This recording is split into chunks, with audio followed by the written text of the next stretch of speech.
চোখ বন্ধ করে দেখেন তো, এই নশ্বর দেহের গর্বে আপনি কতটা অহংকারী হয়ে উঠেছেন।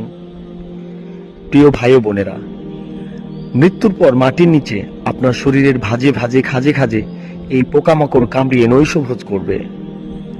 প্রিয় ভাই ও বোনেরা, মৃত্যু একদিন আসবেই।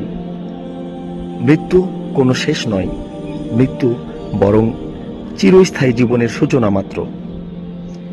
মৃত্যুর পর আমাদের প্রত্যেককে প্রশ্ন করা হবে, সবকিছুর হিসাবও হবে।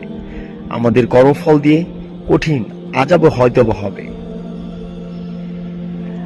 আমাদের প্রত্যেকের কবরে আলো জ্বালাতে পারে আমাদের ভালো কাজ, আর আগুন জ্বালাবে আমাদের মন্দ ও গুনাহের কাজ। আর যারা গাফেল, কবর হবে তাদের আফসোসের জায়গা। তাই চিরস্থায়ী জায়গাটাকে সুখকর করার জন্য চলুন ভালো কাজ করি। যেখানে অনাদিকাল থাকতে হবে সেখানকার জন্য সময় থাকতে 5 ওয়াক্ত নামাজ পড়ি, আল্লাহর কাছে কান্নাকাটি করে জীবনের সকল গুনাহ মাপ চেয়ে নিজেকে পবিত্র করি। আল্লাহ আমাদের হেফাজত করুক, আমিন।